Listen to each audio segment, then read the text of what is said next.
سلامونه هولیکې هیله مند یم چې جوړ او روغ به یاست. نن تاسو ته د پاکستان پر حالات باندې خبرې کویم. په دغه ورځ کې که تاسو راپورونه لیدل وسی د پاکستان د پوځ مرګونی حالات د لسګونو څخه سلګونو ته رسیدلي، د سلګونو څخه اوس په زرګونو باندې اوښتي دي. ډېر پولیس همدا اوس خپل وظیفې پرېږدي، ډېر پوځیان خپل وظیفې پرېږدي او بعضې پوځیان چې پخوا یې پر موټر باندې ګزمه کوله، په بعضې کسان چې پخوا یې په پر سایکل باندې ګزمه کوله، اوس آسان باندې ګزمه کوي. د آسانو ګزمه کول یو تر ټولو شرموونکی کار د یو نظام دپاره دی. نن پر دغه موضوع باندې خبرې کوو چې د پاکستان حالت پر کوم لوري روان دی. آیا دا زرګونه به په لسګونه زره ته ورسیږي او که نه پاکستان به په همدغه ډول باندې روان واوسي؟ ځو پر موضوع باندې خبرې کوو او تر اضافي خبرې تېرېږو. که تاسو دغه ورځ کې راپورونه لیدلي اوسي، د راپورونو په اساس باندې د پاکستان د پوځیانو مرګ ژوبله 40 زرو ته رسېدلې ده، چې په دې کې مړه او زخمیان یې ټوله پکښې کې شامل دي.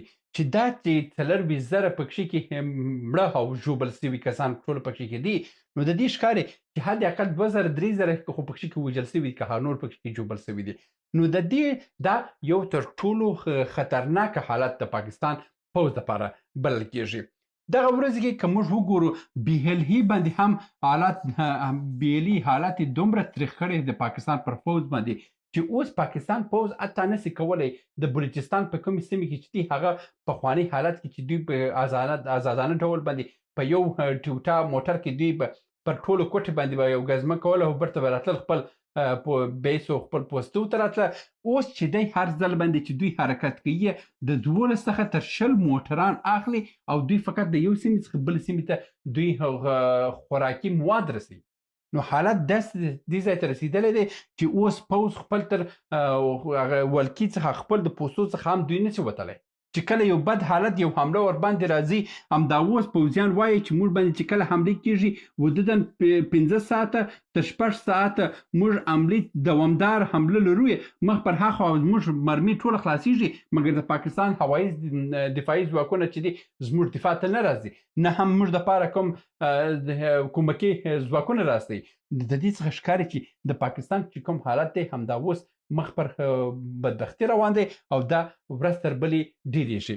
څه موده وړاندې د پاکستان ټریبیون یو ورځپاڼه ده، دوی لیکلي وي چې د پاکستان د پوځ څخه حدوداً هغه 100 زره متقاضیین چې پخوا وه همدا اوس 10 زره څخه رسېدلي دي. یعنې پخوا به که 1 لک یو امتحان ته راتله د خلک راته پوځ ته راتله، اوس هغه 10 زره ته رسېدلي دي. بل یې ویلي دي چې همدا اوس حدوداً هغه په فیصدي چې په 2010 کې وه، یعنې چې خلکو پوځیان خپل وظیفې خپل دندې هیله کولې، اوس هغه 210 سلنه ته رسېدلې ده. یعنې هغه که پخوا 2 نفر په کال کې خپل دندې پرېښولې، اوس هغه حدوداً 400 کسان سوي دي. که پخوا 10 نفره وه، اوس هغه دی حدوداً 20 زره نفره دی چې په هر ورځ کې دوی خپل وظیفې پرېږدي او خپل ارتباطات د پوځ څخه پرې کوي. دا یوازې داسې نه ده، یوازې پوځ نه دی چې مثلا به عسکر وځي چې په خپل دندې پرېږدي. په دې کې چې مثلا کوم عام کسان هم د دوی سره وظیفې کولی، کوم عام کمپنیان چې د دوی سره راکړه ورکړې درلود، دغه ټوله دي چې دوی خپل دندې خپل همکاري خپل راکړه ورکړه د پوځ سره کته کوي. د دې ښکاري چې پاکستاني حالات د پاکستان د پوځ حالات مخ پر ژوبلیدو دی، د حالات ورځ تر بلې ترنګلې کېږي او حالات ورځ تر بلې پر خرابېدو روان دی. بله نمونه چې دغه ورځ کې که تاسو لیدلي اوسي د پاکستان پولیس پر آسانو باندې ګزمه کوي. آسانو باندې ګزمه چې ده دوی چې دی ورته د سنت طریقه ویلې ده. په خاص کې خبره څه شی ده چې کله هم یو هیواد کې حالات صفر ته راسي، یعنې صفر، یعنې حالات صفر ته ورسېدی، دوی هغه وخت کې دوی چریکي کارونه شروع کوي. چریکي کارونه څه رقم دی؟ یعنې که په موټر اوسي چې کله هم یو حمله پر دوی باندې راځي، موټر دوی نسي کولی چې دوی خپل ځان د موټره وباسي او دوی یا که موټر هم حرکت وکړي، داسې لاره نشته چې د موټر د هغه منطقې څخه ځان وباسي او دوی هغه خپل پولیس او خپل کسان چې دي هغه ژوندي وباسي. نو موټر چې دی خطرناکه دی. بل چې دی سایکل و، بیا پسې د موټر څخه ایسته کړ دی په سایکل واړوه. سایکل کې هم دوی ګیرول او دوی وژله. دا چې ویه دا هم خطرناک ویه.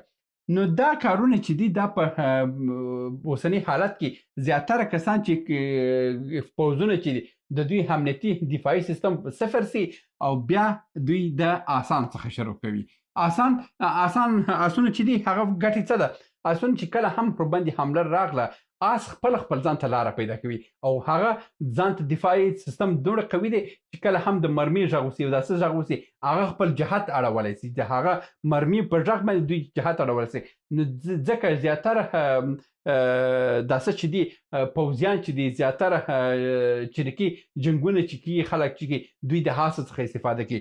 پخوا کې هم چې کوم جنګونه کېدله کوم شمشیري جنګونه دي کله کوم د توري جنګونه چې وه هغه کوم د تیر کمان جنګونه چې وه حتی آس چې دی وایي د تیر په غږ باندې پشپش هم چې دی هغه پشپش باندې هم دغه جنګ جهت پیژندلی سي او د هغه موقعیت څخه ځان ایستلی سي.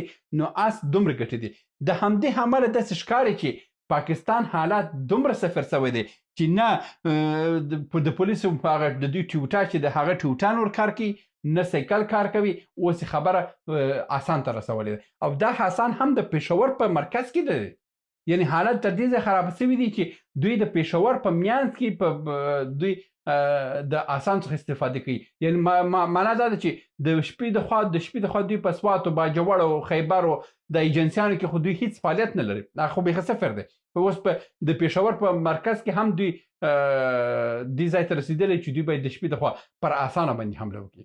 آسان چې کله هم یو نظامي کس واوسي په دې باندې پوهېږي چې یو کله یو قتله یو فوز چې د آس څخه خپل د ملت د کنټرول په وړاندې شروع وکړه نو معنا دا ده چې دا فوز بالا ختم دی. دا فوز نور صفر دی. نور نه د ملت باور نه خپل په ملت باور کولی سي نه خپل دفاع کولی سي او نه هم په دې باندې ډاډه دی چې زه به سبا ژوندی واوسم که نه واوسم. حالت تر دې ځای ته رسېدلی دي او بیلې د یو خوا شروع کړی دی ټي ټي پي د بل خوا شروع کړی ده. هیله مند یم چې د حالت کوم ګلانې چې کوم اور ته چې دوی پکول هغه په اور د پنجاب غاړې ته ورسېږي. دا و د نن ورځې ویډیو. هیله مند یم چې یو څه مو ترلاسه کړي اوسئ. تر بیا هم په الله سپارم. ښې چارې. سلامونه. موږ ډېر موضوعات جوړ کړي دي. که سیاسي موضوعات غواړئ ووینئ نو دلته کلیک کړئ او که غواړئ اقتصادي موضوعات وګورئ نو دلته کلیک کړئ او که غواړئ چې د تل لپاره راسره واوسئ نو دلته کلیک کړئ او چینل سبسکرایب کړئ. مننه.